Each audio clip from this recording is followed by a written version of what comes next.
Kampung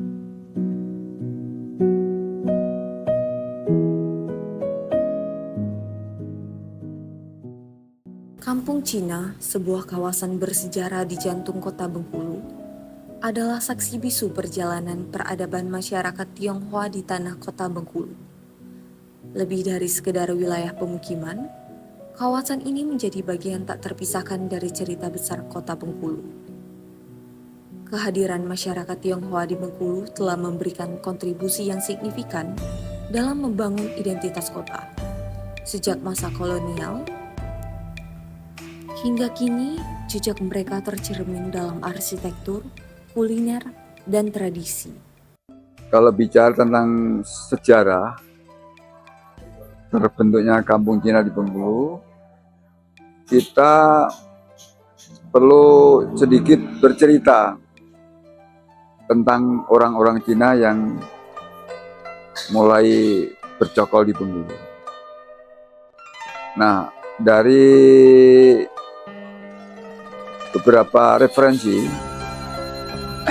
ada salah satu referensi yang menarik yang pernah ditulis pada tahun 1828, yaitu laporan dari Kolonel Nawis yang diberi judul Briefen over Bengkulen. Nah, perkembangan berikutnya di tahun 1840-an itu juga ada laporan dari Van der Veen yang menulis buku tentang Bengkulu seperti apa adanya. Bengkulen Jo Al Het Hin Het Is and Bengkulation Jo A Yeyen. Jadi Bengkulu apa adanya. Itu ditulis pada tahun 1840-an oleh Van der Veen yang menulis buku dan diterbitkan pada tahun itu juga. Disebutkan juga Cina ini sudah masuk dalam lapisan sosial kelas yang kedua. Jadi dia masuk dalam golongan timur asing. Nah,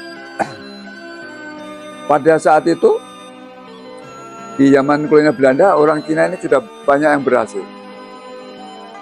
Walaupun pada zaman Inggris ini sudah sebagian Cina ini sudah mulai menempati posisi yang cukup lumayan. Dia masuk dalam struktur politik ya. Jadi ada Dewan Pangeran yang kemudian di paling atas itu adalah para pangeran. Kemudian di ujungnya, di bawahnya itu adalah ada dua kapten Cina. Nah, disebutkan dua kapten Cina ini masuk dalam struktur politik. Ini lumayan, artinya apa? Bahwa orang-orang Cina yang sudah mulai banyak, yang jumlahnya sudah mencapai 500.000 lah, tepatnya kalau di dalam laporan itu 544. Sebagian orang Cina ini sudah menjadi pedagang dan dia sudah bisa menjalin usahanya dengan bekerjasama dengan pemerintah kolonial. Sebagian memang sebagai pensuplai barang-barang kebutuhan kolonial, kebutuhan ekonomi, sembako dan seterusnya, termasuk barang-barang hasil bumi. Dan oleh karena itu mereka sudah mulai mapan, komunitasnya sudah bagus dan sudah ada namanya Kampung Cina. Dan mereka sudah menempati tempat komunitas di mana dekat dengan pusat kota, yaitu di yang sekarang ini di Kampung Cina. Jadi sebenarnya sebelum-sebelumnya pemerintah kota ini sudah mencoba, karena ini orang Cina ini di Bengkulu ini kan ada dua golongan ya, golongan Cina Peranakan dan golongan Cina Totok. Yang Cina Totok ini yang memang lahir dari asal usul dari negerinya lah gitu. Yang Peranakan ini yang sambungannya. Nah, ada kebiasaan yang sebenarnya ini merugikan bagi masyarakat Tionghoa yang ada di Kota Bengkulu. Mereka ternyata tidak mampu membuat regenerasi yang bagus, sehingga ketika generasi pertama sudah pada tua dan sudah banyak meninggal, ini kemudian pewarisnya ini tidak meneruskan warisan tradisinya. Anak-anak mereka sebagian besar justru keluar dari Bengkulu, menyebar di beberapa tempat Kota Banjar ya, karena pada saat itu kan orang tuanya berhasil, anaknya mungkin ada yang sekolah di luar, ada yang dibesarkan di luar, dan mereka membuat usaha di luar, sehingga ketika orang tuanya sudah wafat, anak-anaknya tidak ada yang mau tinggal di situ, sehingga ini rumah itu sebagian dibiarkan kosong. Saya kemarin pernah wawancara dengan salah satu keturunan dari Cina yang sampai tuanya dia menunggu di situ. Pada waktu itu saya pernah mewawancarai tentang bagaimana hubungan orang-orang Cina dengan Bung Karno pada saat itu.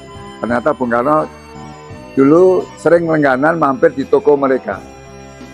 Di tokonya bahkan orang Cina itu cerita, saya lupa namanya ibu siapa, masih sudah tua, bahwa Bung Karno pernah ngebon permen coklat gitu ya. Bahkan arloji itu, ya cerita gitu. Tapi artinya apa? Pada zaman Bung Karno pertokoan itu ramai, masih ramai. Tetapi ketika itu orang yang saya wawancara itu kan masih kecil ya. Tapi sudah dilibatkan orang tuanya untuk menjadi bagian dari usaha bisnisnya buka pertokoan. Nah, kenapa sekarang kampung Cina penghuninya sudah rata-rata sudah tidak ada di situ? Sehingga perkampungannya, rumah-rumahnya tidak terurus. Ya itu tadi, generasi berikutnya mereka tidak terbiasa, bahkan memang karena sudah di luar Bengkulu, di kota-kota besar seperti Jakarta, Semarang, Surabaya, dan seterusnya, sehingga mereka justru merasa tidak nyaman kalau dia balik ke Bengkulu. Hingga rumah itu tergade, bagian ya dibiarkan begitu sampai rusak, ambruk, dan kemudian Pemkot itu melihat ini kawasan yang cukup bagus untuk digerakkan menjadi sebuah tempat usaha, namanya kuliner, seperti meniru yang ada di Tanjung Pinang. Dulu kan bahkan di tempat lain, terutama di Tanjung Pinang itu dulu ada perkampungan Cina yang kemudian kalau malam itu dipakai untuk kulineran. Nah, sebagian kemarin memang ada yang sadar diri, mereka yang anak keturunannya yang masih menempati situ, ya kenapa saya tidak membuka kulineran, usaha kulineran. Tapi sekarang yang terjadi adalah hanya mereka-mereka yang tinggal di situ, yang mau nggak mau dia melirik bahwa usaha kuliner itu cukup menjanjikan. Tapi sebagian yang kosong ya tidak terurus. Sebenarnya Pemkot ini setengah-setengah. Kalau kemarin benar-benar diberdayakan, maka deretan itu seharusnya sudah menjadi tempat kuliner di sore hari atau bahkan mungkin di sepanjang siang, walaupun sebetulnya sudah ada beberapa yang membuka usahanya di masing-masing tempat ya. Tapi ini untuk wilayah kulinernya belum mencapai target sasaran. Memang sebagian yang berada di lokasi huruf L itu kan usaha kecil-kecilan ya, dagang jual beli perhiasan dan seterusnya. Tapi yang di deretan itu yang menjadi daya tarik itu sampai sekarang ya, walaupun kemarin sempat ada beberapa warung tapi kemudian ternyata tidak tidak meneruskannya, pindah ke tempat lain. Dan artinya bahwa memang bekas perkampungan Cina ini sampai saat ini kalau boleh dibilang itu terlantar. Kampung Cina, dan memang sebelahnya itu di agak penghujung itu memang ada pasar. Pasar itu dulu tidak seperti itu, walaupun pada perkembangan zamannya dibuat tempat di upgrade lah ya, hingga ada tempat yang harus di atas dibangun. Tapi pasar itu juga terpengaruh imbas dari kondisi yang sekarang ini. Dan yang kemarin sempat ramai ternyata tidak bisa dipertahankan, dan akhirnya juga beberapa bangunan ambruk juga. Karena pertama mungkin tempatnya ini tempat yang dulu memang satu paket dengan tempat sejarah perkampungan Cina, tapi karena tidak disupport oleh masyarakat sekitarnya, kemudian masyarakat sekitarnya terutama Kota Bengkulu ini lebih memilih mencari alternatif lain. Meskipun ada sebagian pasar yang masih berkembang, tapi pasar ini misalnya pasar ikan ya, pasar sayur, pasar barang-barang kebutuhan, tapi dia dilingkupi oleh tempat-tempat yang sebenarnya tidak mendukung. Kalau kita ke sana tuh justru ada bangunan di atas yang kemudian sudah dihuni oleh pohon-pohon, pohonnya sudah menjulang tinggi dan keadaannya sangat-sangat dianggap semakin senyap, sunyi, keramat gitu ya. Sehingga dianggap bangunan itu mubazir. Dan itulah kondisi yang sekarang ini. Meskipun di tengah-tengah itu ada pasar yang masih tetap bergerak di sebelah agak di paling depan gitu ya. Tapi sesungguhnya dia berada dalam lingkaran, di satu sisi dikepung oleh bangunan yang mati, hingga posisinya hanya diambil oleh para pebisnis yang mau jualan, untuk mengambil tempat-tempat yang jauh dari tempat yang sunyi.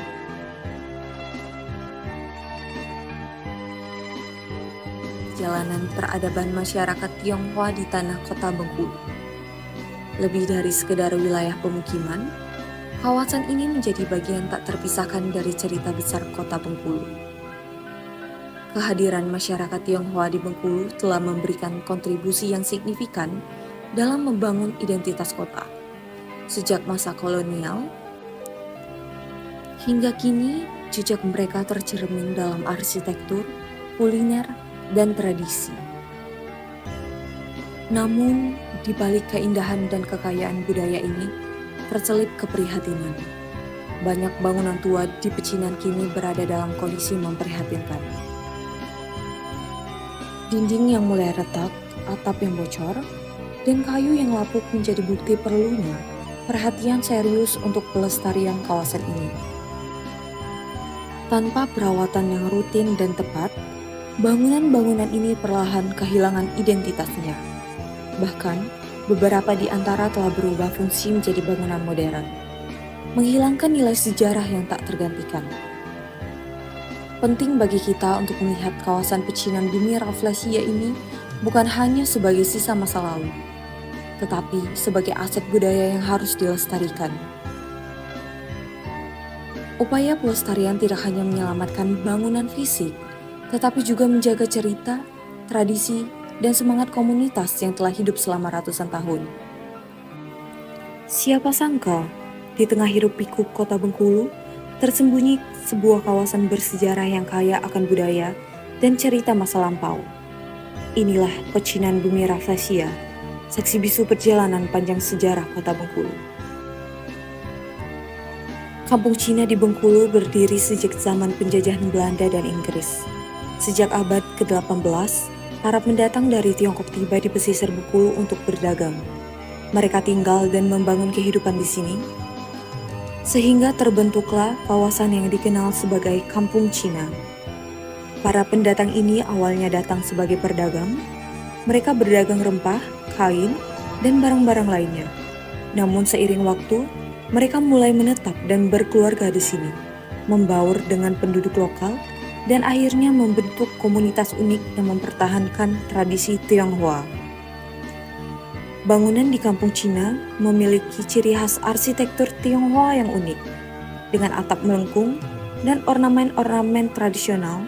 Setiap bangunan mencerminkan kekayaan budaya dan sejarah yang diwariskan turun-temurun.